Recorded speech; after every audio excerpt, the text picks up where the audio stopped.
Hello everyone, मैं मिथुन सिंह स्वागत करता हूं आप सभी का। आशा करता हूं आप सभी बहुत अच्छे होंगे। बात करेंगे नीलांबर पीतांबर के बीएड सेकेंड सेमेस्टर के प्रीवियस ईयर क्वेश्चन पेपर की। पेपर था आपका पेडागोजी ऑफ हिंदी। पेपर का कोड है 203। 2026 में आपकी परीक्षा संपन्न हुई थी। आगे बढ़े उससे पहले मैं आपको बता दूं, पिछले 5 साल के जितने भी प्रीवियस ईयर क्वेश्चन पेपर हैं, सारे क्वेश्चन पेपर की पीडीएफ आपको 49 रुपये में और सजेशन आपको 199 रुपये में प्रोवाइड कर दिया जाएगा।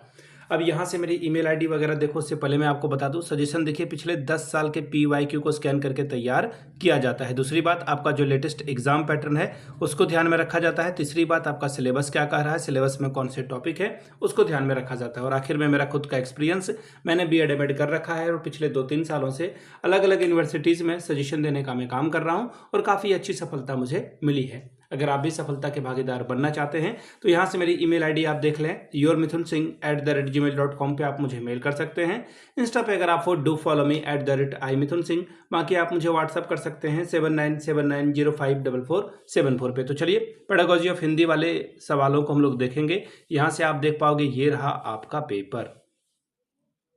पेडागोजी ऑफ हिंदी का ये पेपर है 203। इस पेपर का कोड 2026 में आपकी परीक्षा हुई थी। सेशन था 24-26 का। 1.5 घंटे का वक्त है। 40 नंबर आप जो है ओवरऑल ला सकते हैं। ग्रुप ए की बात करते हैं, 10 सवाल आपसे पूछे जाएंगे और सभी 10 प्रश्नों के उत्तर आपको जो है देना है। ये ऑब्जेक्टिव है, यानी कि जो है विकल्प आपको मिलेगा और ये वस्तुनिष्ठ प्रश्न है, यानी कि उसके लिए एक जो है आपको विकल्प का चयन करना है और एक नंबर आपको मिलेगा। पहला सवाल, हिंदी पाठ्य पुस्तक के निर्माण में किन बातों का ध्यान रखना चाहिए?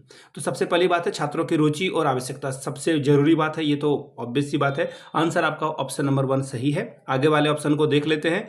भाषा की सरलता और स्पष्टता, ये भी अच्छी बात है। विषय की प्रासंगिकता और उपयोगिता, आंसर आपका देखिए हो जाएगा ऑल ऑफ दीज। आपको पता चल चुका होगा कि ये सारे ऑप्शन क्या है, पॉजिटिव हैं, अच्छी बात कह रहे हैं, इसलिए सारे ऑप्शन को रखना जरूरी है। दूसरा सवाल, हिंदी शिक्षण में छात्रों की प्रगति का मूल्यांकन आप कैसे करेंगे?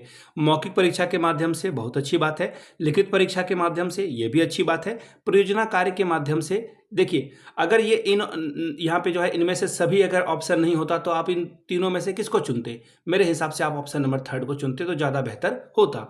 लेकिन यहाँ पे सारी बातें हैं और इनमें से सभी है तो आप इसको ही चुनोगे, सबसे बेहतर होगा। लेकिन अगर इन तीनों में से किसी एक को चुनना होता तो आप ऑप्शन नंबर 3 के साथ जाते। अगला है, हिंदी शिक्षण में किस प्रकार के मूल्यांकन का उपयोग करना चाहिए? तो ये आंसर, वार्षिक मूल्यांकन करना बहुत अच्छी बात नहीं है। समेटिव असेसमेंट आपने पढ़ रखा होगा। समेटिव असेसमेंट यानी कि परीक्षा आपने पूरी किताब पढ़ा ली या फिर 6 महीने तक के आधे जो सिलेबस है उसको कंप्लीट किया और फिर एग्जाम ली या परीक्षा ली आपसे, और उसमें आप जो है बच्चे का मूल्यांकन करते हैं। बहुत अच्छा माना नहीं जाता है। फिर सत्र के मुताबिक, यानी कि आप 1 महीने पढ़ा रहे हो या सप्ताह में कुछ चैप्टर्स को आपने पढ़ाया और फिर आप टेस्ट ले रहे हो, ये भी ठीक ठाक है, बहुत अच्छा नहीं है, लेकिन समेटिव से अच्छा है। केवल लिखित परीक्षा लेना, देखिए ये जो केवल वाला वर्ड है ना, आप जब भी टीचर की तैयारी कर रहे हो, केवल इसी रास्ते से जो है डेस्टिनेशन पे जाया जा सकता है, ये गलत बात है। इसी रास्ते से जो है लक्ष्य को पाया जा सकता है, ये गलत बात है। केवल वाले शब्दों से बचिए, इसलिए ऑप्शन आपका कट जाएगा। आंसर आपका हो जाएगा सतत एवं समग्र मूल्यांकन। अगला सवाल है, हिंदी शिक्षण में कौन सी विधि सबसे उपयोगी है? प्रत्यक्ष विधि, अप्रत्यक्ष विधि, खेल विधि या फिर मिश्रित विधि? देखिएगा, सारे ऑप्शन को अगर आप ध्यान से देख लेंगे तो आपको आंसर पता चल चुका होगा।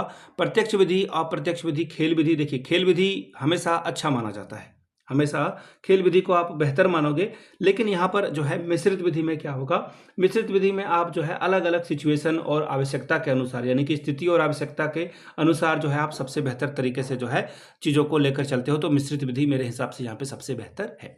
हिंदी भाषा के विकास में किसका योगदान है? हिंदी साहित्यकार का, लिटरेचर जिसे कहते हैं, बहुत अच्छी बात है। हिंदी शिक्षक का, हिंदी पत्रकार का, आंसर आपका हो जाएगा ऑल ऑफ दिस, यानी कि इनमें से सभी। अगला सवाल, हिंदी भाषा का महत्व क्या है? राष्ट्रीय भाषा है ये, संपर्क भाषा है, साहित्यिक भाषा है या फिर उपरोक्त में सभी? मैं ये आंसर कहूँगा गलत है। अब ये क्यों है भाई? क्योंकि हिंदी राष्ट्रभाषा नहीं है। सबसे पहली बात यह है, हिंदी राजभाषा है। हालांकि इसके हिसाब से अगर आप जाओगे तो ऑप्शन नंबर 4 यहाँ पे सबसे बेहतर दिख रहा है।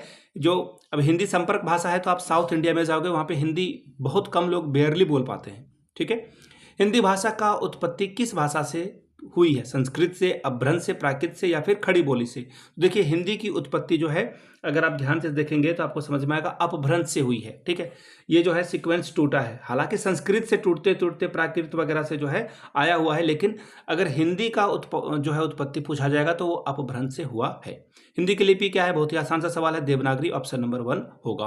भाषा शिक्षण में किस कौशल का विकास सबसे महत्वपूर्ण है? देखिए LSRW के बारे में आपने पढ़ा होगा, तो सबसे पहले लिसनिंग, फिर स्पीकिंग, फिर रीडिंग, फिर राइटिंग। यानी आप पहले सुनते हो, फिर बोलते हो, फिर पढ़ते हो और फिर आप आखिर में लिखते हो।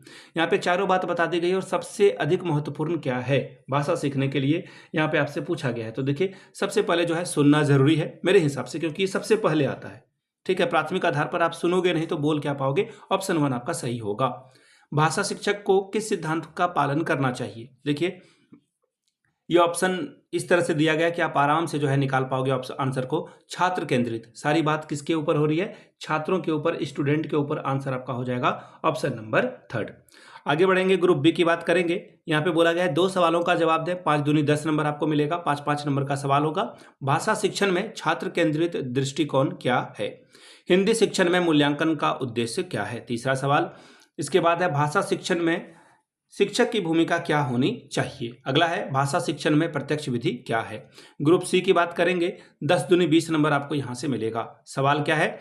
भाषा शिक्षण के विभिन्न सिद्धांतों की व्याख्या करें और बताएं कि हिंदी शिक्षण में वो कैसे लागू होते हैं। 7वां सवाल, भाषा शिक्षण में छात्र केंद्रित दृष्टिकोण की व्याख्या करें और बताएं कि हिंदी शिक्षण में कैसे प्रभावी हो सकता है।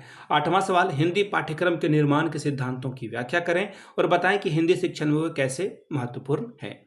9वां सवाल, हिंदी शिक्षण में नवाचार और सुधार के लिए आप क्या सुझाव देंगे और क्यों? इसके बारे में बताएं। तो ये था पेडागोजी ऑफ हिंदी का क्वेश्चन पेपर। अगर आपको पिछले 5 साल का PYQ चाहिए तो ये आपको 49 में, सजेशन आपको 199 रुपये में प्रोवाइड कर दिया जाएगा और इसके साथ आपका PYQ फ्री ऑफ कॉस्ट आ जाता है। यहाँ से मेरी email ID आप देख लें, yourmithunsingh@gmail.com पे आप मुझे मेल कर सकते हैं। इंस्टा पे अगर आप हो डू फॉलो मी @imithunsingh। बाकी आप मुझे व्हाट्सअप कर सकते हैं 7979054474 पे। वीडियो को आपने यहाँ तक देखा, प्यार दिया, इसके लिए आप सभी का बहुत बहुत शुक्रिया। Have a good day.